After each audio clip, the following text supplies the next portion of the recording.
All right, we got the whole gang here today. Man, it's good to have the whole gang here this morning. This is great. I run a maid service with my sister in the Central Valley. We split it 50-50, though we never put it on paper. I'm the one who goes out and gets the work, and I can see we could grow fast if we wanted to. The customers are there waiting, but whenever we get a message on Facebook, my sister tells them we're fully booked.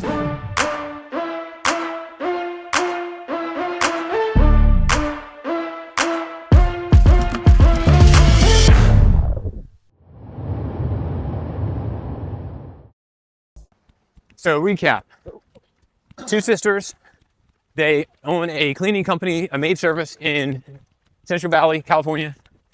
And the lady writing, she does all the sales. She wants to grow. Her sister doesn't, but her sister's controlling the Facebook page and is telling everybody, hey, we're booked up and we can't take any more clients. And it's making this girl angry because she says her sister's really just lazy.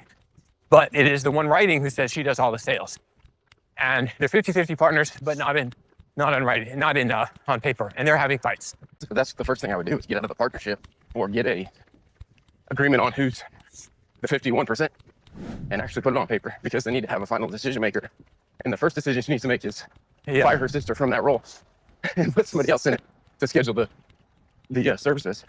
Okay. Take her sister off the Facebook page? Absolutely. Yeah, 50-50 is a tough one. You take Riley, he owns 100% of his business, but with a split personality, he has a real difficulty making decisions. That's why I can't figure out who owns the other half. Yeah. Who is this person that keeps making decisions while I'm blacked out? What was that, Riley? I'm like a Swiss Army knife. Personalities. Okay, Irving. 50-50 partners. They can't agree about growth. What do they do? Can't agree about growth. Not in taking any new customers, but one thinks they have the ability to. Yeah. It's a tough one because if they genuinely do have the ability to keep growing, they should never turn the leads off. Yeah. But they don't have any ability to keep growing.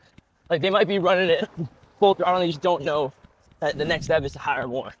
So they just think, oh my gosh, we're maxed. When there's other laterals they need to move. Yeah. But I mean, if you're not growing, you're shrinking. So Well, you need to figure out how to keep growing. do you think if we heard from the sister that she might have a different story? Like she might say, because we hear this all the time, right? Maybe God doesn't want your business to grow. Maybe, how much is enough? That kind of stuff, right? You hear this a lot. And the sister might say, hey, we're not handling what we have. We can't hire maids fast enough. Or, our customers as it is, we're having issues with them. Yeah. Why should we be taking on more work? Yep. And so there's two perspectives on this, right? And I would say that in C12, there's just as many guys who argue for, hey, why do we even need to grow? Yeah. As how do we grow, right? Yeah. So, but I'm with you. I mean, you know my opinion about that. Yeah. But is it possible that this lady wants to grow, but her sister is the wise one and is really saying, hey, we're just not ready to grow yet? Yeah. They don't know how to grow. They're just. Well, I think that's common, right? Yeah. When you can't figure out how to grow, then you're going to try to spiritualize it and be like, yeah, I guess God doesn't want me to grow. Yeah. But in this case, she's saying, hey, they're knocking on our door. We're just True, slamming yeah. down the phone. Exactly. So Well, it sounds like it would be a hiring problem. they It say doesn't that. talk about who's doing the work. So we assume that they have hired people to do that, but they could be the ones doing the work. Yeah. And that's why the sister says, hey, my sister doesn't want to grow because she's lazy. Yeah, she doesn't want to clean more houses. She doesn't want to clean more houses. Yeah. Exactly. She would be happy to schedule more cleanings if she had somebody else to do the work. So Potentially. I mean, if they're doing the work, maybe that's the problem anyway. Like the sister is feeling the pain of growing, and so she doesn't want to grow. So you got to take your sister. That might be a solution, right? Go to the sister and say, hey, I'm not asking you to do more houses. I'm just asking you to let me hire somebody so we can take on more work, Right. so we can grow this thing. If her and her sister can't get on the same page about it now, growing it, they're definitely going to not be on the same page. Yeah. Someone needs to take the reins, and someone needs to get paid fairly. Sisters is tough. You never know the dynamic. Okay. Well, and they need somebody to be the CEO, the decision maker, even if they're 50-50 partners. Okay. Oh, yeah, true. Equity wise, That's what Riley was they have saying. to Like, define their roles. find out what it will cost to buy an extra 1%, right, Riley?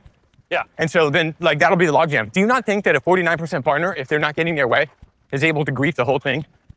Like, if the sister doesn't want to grow at 50-50, she's not going to want to grow at 49% either. And then she could be sabotaging everything, right? So But she doesn't need to want to grow at 49%. You don't need her approval. you're just going to drag her along? Until eventually you drop her, because if she's just going to be dragged along, she knows she's not doing anything. Yeah. You drop her with 49%. A lot of value. All right. I So mean, If is you it that much value, if you grow depending it, on where it's at the process, fair. I it may see. be a lot of value. I can see it being. But the argument is that if you want the 1%, it's going to cost something, and how much are you willing to give for it? Yeah. And this idea of doing it before you're, trust me, it's going to cost a lot more when you're a $10 million company. If that or a $1 million company or double whatever you are, it's going to be double the cost to Maybe get the even more. 1%. Yep. If you do have this dream of growing it, Yeah. there's a person who's content on one side of the transaction, which is why they don't want to grow. What would make them more content is for 1% giving them more money to do similar work, and then, hey, we're going to start growing this.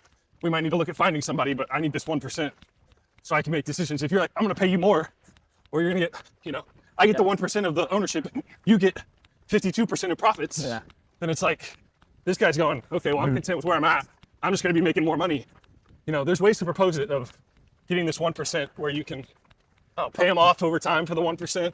Okay. But let's say they were starting out from scratch right now and they Yeah. wanted to become partners or they wanted to start a business. Yeah. Would this be an ideal person, knowing their history, to do 5149 with? I mean, would you want to partner with them at all, given that they want to stay small and you want to grow? Since there's not an alignment, isn't a 5149 partnership better than 50-50 but still broken? I just see 50-50 is because we started this and we had no idea if it'd make money and we wanted to do something. Yeah. And oh, look, now we're both making money. So, and one of us wants to keep making more money and one of us is content with the money we make. Yeah. Is essentially where we get these concepts of 50-50. Yeah. Hey, I want to grow. Hey, I want to change this. This is going to make us more money. I think you want the 51% because you want more money, or you want to grow. You want to change something. I just think you go back to, why did these things get started to begin with? Like, yeah, I think people don't understand what they bring to the table versus what the other person brings to the table. Like in a partnership, the person who brings the capital has all the cards. If it's a professional licensed business, the person with the license has all the cards. If it's not that, then it's the person who can do sales has all the cards. And the person who's out there pushing the mob doesn't have any cards, because I can hire somebody to do that. Like if you're, a lot of arguments you see in these 50-50 scenarios, they're like, well, I do all the work. The work doesn't matter. What matters is, what do you bring to the table that no one else has, that the company can't survive without? Right. And hard work, man, there's millions of hard workers we can just hire. So. Yeah. No, I agree. It may be more towards the 5149, maybe more towards the person who's scared to grow and the person who really wants to grow. Yeah. If you have a lazy worker, you have a lazy worker. Like, you'll find another one. Yeah. They're not a detriment to the company to go find another one if they're not doing any work. Yeah, but here, you got the sister. I'm going to just conjecture that she said, okay, my sister's kind of low agency. She's low energy. Yeah. I know what I'll do. I'll put her in charge of the Facebook page and she'll feel important. And now she's using that little bit of a role to grief the company. Okay. For the next 5 years, you'll take this percentage to pay off for the 1%. And then when you see it's growing, you're going to go, holy crap, man, I'm getting more money. Yeah. But now you have all the control. I think at the end of the day, one person is the driver. Yeah. There has to be one driver. Yeah. And that's the conversation you have. Exactly. Yeah. And if they're brother, like if they're sisters, I would hope they have a good enough relationship. I know I do with my sister. Like, she's older, but she knows I'm the driver. Like if I'm fair, one person should be more fair.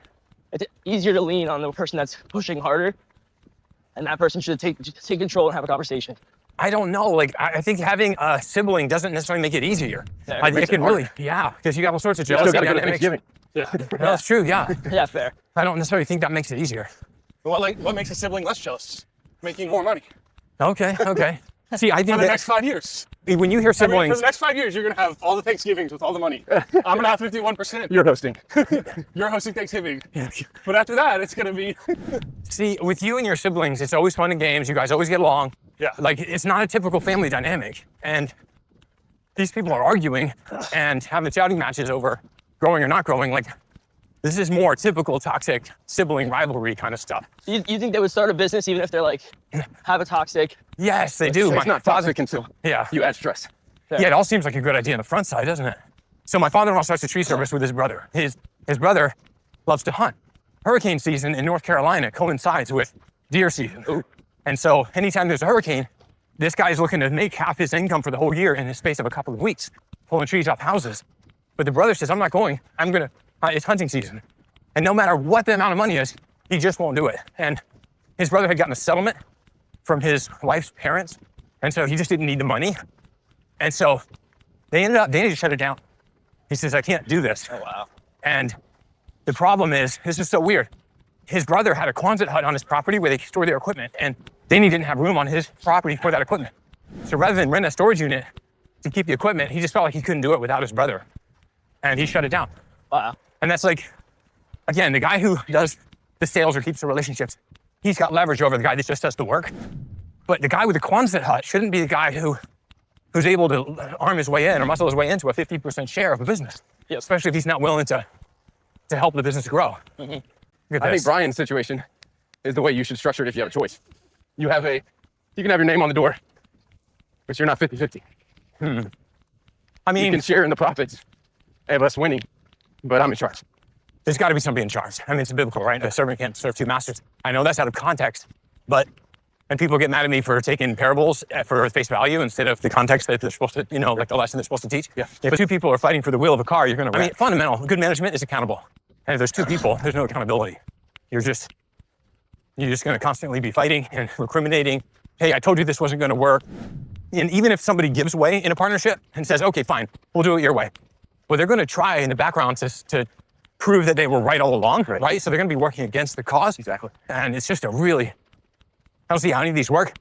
I think if we talk to this person 3 years from now, they're going to be complaining about the same thing. And what they're doing is they're saying, well, I'm just going to live with it for now. And it gets worse and worse and it just builds up. And the time to deal with an issue is right now, not to kick your can down the road. It doesn't get better.